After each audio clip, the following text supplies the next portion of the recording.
नोंदणीकृत बांधकाम कामगारांसाठी महत्त्वपूर्ण अपडेट राज्य सरकारने दिलेली। आता नोंदणीकृत बांधकाम कामगारांना 12,000 रुपयांपर्यंतचं पेन्शन हे मिळणार आहे। मित्रांनो, राज्य सरकारने एक नवा JR प्रसिद्ध केलेला आहे, ज्यात जे नोंदणीकृत बांधकाम कामगार असतील तर त्यांच्यासाठी ही पेन्शन योजना लागू करण्यात आलेली। तर कशा पद्धतीने या योजनेसाठी तुम्हाला अर्ज करायचा आहे, काय लागू ज्या अटी आणि शर्ती या योजनेसाठी लागू करण्यात आलेल्या आहेत याची सविस्तर आणि संपूर्ण माहिती मी तुम्हाला या व्हिडिओमधून देणार आहे। त्यासाठी व्हिडिओ शेवटपर्यंत बघत राहा आणि जरी चॅनलवर नवीन असाल तर चॅनल नक्की सबस्क्राइब करा मित्रांनो। तर बघा मित्रांनो, हा तो ऑफिशियल JR आहे, ज्यात महाराष्ट्र इमारत व इतर बांधकाम कामगार कल्याणकारी मंडळ मुंबई अंतर्गत नोंदित बांधकाम कामगारांना लागू करण्यात आलेल्या निवृत्ती वेतन योजनेची सविस्तर कार्यपद्धती म्हणजेच स्टँडर्ड ऑपरेटिंग प्रोसेस SOP विहित करण्याबाबत हा शासन निर्णय राज्य सरकारने प्रसिद्ध केलेला आहे। तर यात राज्य सरकारने सगळी जी प्रोसेस आहे ती दिलेली। यात राज्य सरकार म्हणतं की इमारत व इतर बांधकाम कामगार अधिनियम 1996 च्या कलम 22 व ब मध्ये वयाची 60 वर्ष पूर्ण झालेल्या मंडळाकडील नोंदणीत बांधकाम कामगारांना निवृत्ती वेतन देण्याची तरतूद आहे।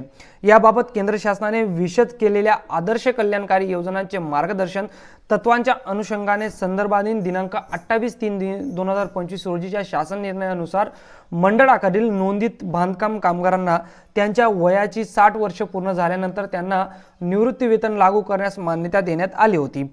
या शासन निर्णयानुसार परिच्छेद 4 मध्ये प्रस्तुत योजनेबाबत आवश्यकतेनुसार सविस्तर कार्यपद्धती निश्चित करण्याबाबत नमूद करण्यात आले होते। त्या अनुषंगाने मंडळाअंतर्गत नोंदणीत बांधकाम कामगारांना लागू करण्यात आलेल्या निवृत्ती वेतन योजनेबाबत सविस्तर कार्यपद्धती म्हणजे स्टँडर्ड ऑपरेटिंग प्रोसेस विहित करण्याबाबतचा हा शासन निर्णय राज्य सरकारने निर्गमित केलेला आहे। तर बघा, हे जे निवृत्ती वेतन राज्य सरकार देणार आहे तर याचा क्रायटेरिया कशा पद्धतीने असणार आहे, तर महाराष्ट्र इमारत व इतर बांधकाम कामगार कल्याणकारी मंडळ मुंबई अंतर्गत नोंदणीत बांधकाम कामगारांना त्यांच्या वयाच्या 60 वर्ष पूर्ण झाल्यानंतर लागू करण्यात आलेल्या निवृत्ती वेतन योजनेचा सविस्तर कार्यपद्धती शासन निर्णयानुसार मान्यता देण्यात येत आहे। तर राज्य सरकारने याची स्टँडर्ड ऑपरेटिंग प्रोसेस बनवली आणि त्या प्रोसेसनुसार जे बांधकाम कामगार असतील तर त्यांना जे याची प्रोसेस आहे किंवा त्यांना पेन्शन लागू करण्यासंदर्भात ही संपूर्ण अपडेट जाणून घेणार आहोत। त्यात पहिला मुद्दा म्हणजे निवृत्ती वेतन योजनेत पात्रता निकष राज्य सरकारने याचे ठरवले, ज्यात तुम्ही वयाच्या 60 वर्ष पूर्ण केलेली असेल तर मंडळाकडे सलग किमान 10 वर्ष नोंदणीत असलेले सर्व बांधकाम कामगार सदर योजनेअंतर्गत पात्र राहतील। तसेच त्यांच्या कुटुंबातील पती व पत्नी दोघेही बांधकाम कामगार असतील तर त्यांचे स्वतंत्रपणे पात्र राहणार आहेत। बघा, एका घरात जरी 2 कामगार राहिले आणि ते जरी नोंदणीकृत असतील तर ते दोघं या पेन्शन योजनेसाठी पात्र असणार आहेत। त्यानंतर पती पत्नीच्या मृत्यूनंतर संबंधित बांधकाम कामगाराचे पती पत्नी निवृत्ती वेतनाकरिता पात्र राहतील। तथापि पती पत्नी सदर योजनेअंतर्गत निवृत्ती वेतन मिळत असेल तर संबंधितास दुबार निवृत्ती वेतनाचा लाभ मिळणार नाही मित्रांनो। बघा, त्यानंतर केंद्र शासनाच्या आदर्श कल्याणकारी योजनेच्या मार्गदर्शक तत्वानुसार कर्मचारी राज्य विमा कायदा 1948 म्हणजेच एम्प्लॉई स्टेट इन्शुरन्स ऍक्ट 1948 नुसार काही महत्त्वपूर्ण बदल या JR मध्ये करण्यात आलेले आहे, जसे की निवृत्ती वेतनाचे निकष आणि प्रमाण दर याच्यामध्ये ठरवण्यात आलेले। यात मंडळाकडे नोंदणीत पात्र बांधकाम कामगारांना त्यांच्या मंडळाकडील नोंदणीच्या कालावधीनुसार निवृत्ती वेतन अदा करण्यात येईल मित्रांनो। यात लगे मंडळाकडे नोंदणी असलेल्या वर्षानुसार जे निवृत्ती वेतनाचे प्रमाण असतील तर ते प्रमाण खालील प्रमाणात देण्यात आलेले, जसे की मंडळाकडे जो कामगार नोंदणी केलेला असेल आणि त्याला 10 वर्ष पूर्ण झालेले असतील तर त्याला दरवर्षी मिळणारं निवृत्ती वेतन हे 6,000 रुपये असणार आहे। त्यानंतर त्याला 15 वर्ष झाले असतील तर त्याला 75% जे निवृत्ती वेतन आहे ते मिळेल, म्हणजेच 9,000 रुपये त्याला वार्षिक निवृत्ती वेतन मिळणार आहे। त्यानंतर 20 वर्ष झाली तर त्याला 100% म्हणजेच 12,000 रुपयाचं जे निवृत्ती वेतन आहे तर ते मिळणार आहे मित्रांनो। तर अशा पद्धतीने कामगारांना निवृत्ती वेतन हे दिलं जाणार आहे राज्य सरकारकडून। तर मित्रांनो, आता निवृत्ती वेतनचा जो लाभ आहे तर तो मंजूर करण्यासाठी जी कार्यपद्धती तर ती देण्यात आलेली आहे। सदर योजनेअंतर्गत पात्र ठरणाऱ्या मंडळाकडे नोंदणीत बांधकाम कामगाराने या मंडळ अधिकृत संकेतस्थळावरील विहित नमुना अर्ज हा डाउनलोड करायचा आहे मित्रांनो। हा नमुनाची PDF सुद्धा आपण आपल्या व्हिडिओच्या डिस्क्रिप्शन बॉक्समध्ये देऊन देऊ, तिथे जाऊन तुम्ही डाउनलोड करू शकता, तो जो PDF मध्ये फॉर्मॅट असेल। त्यानंतर सदरचा अर्ज पूर्णपणे भरून पात्र नोंदित बांधकाम कामगाराने त्याचे आधार कार्ड ज्या जिल्ह्यामधील आहे त्या जिल्हा बांधकाम कामगार सुविधा केंद्राचे म्हणजे WFCO प्रभारी कामगार उपायुक्त, सहाय्यक कामगार आयुक्त, सरकारी कामगार अधिकारी यांच्याकडे जमा करावा। तर तुम्हाला जो फॉर्मॅट येतो तो PDF मध्ये डाउनलोड करून त्याला प्रिंट आउट करून त्याला भरून घ्यायचा आहे आणि त्याला भरल्यानंतर तुमच्या जवळच्या म्हणजे तुमच्या डिस्ट्रिक्टच्या जो जिल्हा कामगार कार्यालय असेल तर त्या कामगार कार्यालयात तुम्हाला ते जमा करायचं आहे मित्रांनो।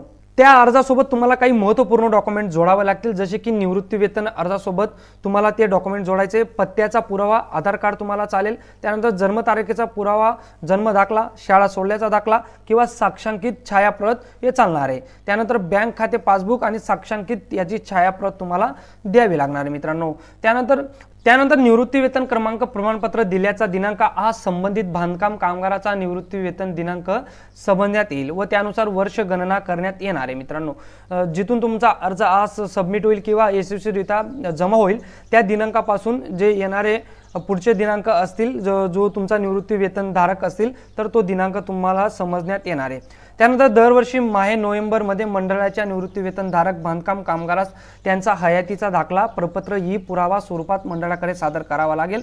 त्यासाठी त्याने आधार कार्ड, मंडळाचे नोंदणी कार्ड व निवृत्ती वेतन क्रमांक प्रमाणपत्रासह संबंधित जिल्हा कामगार सुविधा केंद्रामध्ये ते जमा करावा लागणार आहे मित्रांनो।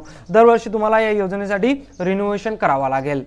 आता प्रत्येकाच्या मनामध्ये हे प्रश्न निर्माण झाले असतील की प्रत्येकाला या योजनेचा लाभ मिळणार आहे, म्हणजे जे बांधकाम कामगाराचं निवृत्ती वेतन योजना आहे हिचा लाभ प्रत्येकाला मिळणार आहे का? नाही, तर मंडळाकडे नोंदणीची एकूण वर्ष 10 वर्ष ज्याला झालेली असतील तर त्यांना लाभ मिळणार आहे। त्यानंतर 15 वर्ष झालेली असतील तर त्यांनाच लाभ मिळणार आहे आणि त्यानंतर 20 वर्ष झालेले असतील तर त्यांना देखील लाभ मिळणार आहे। तर अशा पद्धतीने तुम्हाला या योजनेचा लाभ घेता येणार आहे मित्रांनो। तुम्ही जरी गेल्या 2-3 वर्षापासून रजिस्ट्रेशन केलं असेल, नोंदणीकृत बांधकाम कामगार असाल तर तुम्हाला जेव्हा 10 वर्ष पूर्ण होतील त्यानंतर तुम्ही या योजनेचा लाभ घेऊ शकतात। आणि तुम्ही जरी आत्ताच रजिस्ट्रेशन केलं असेल तर तुम्हाला या योजनेसाठी वाट पाहावी लागेल। हां, ज्या बांधकाम कामगारांचे खरोखर 10 वर्ष किंवा 15 वर्ष 20 वर्ष पूर्ण झाले असतील तर त्यांना या योजनेचा लाभ तात्काळ उपलब्ध करून देण्यात येणार आहे मित्रांनो। तर अशा पद्धतीने बांधकाम कामगाराची ही नवीन पेन्शन योजना राज्य सरकारने लॉन्च केलेली आहे मित्रांनो। व्हिडिओ आवडला असेल तर व्हिडिओला नक्की लाईक करा।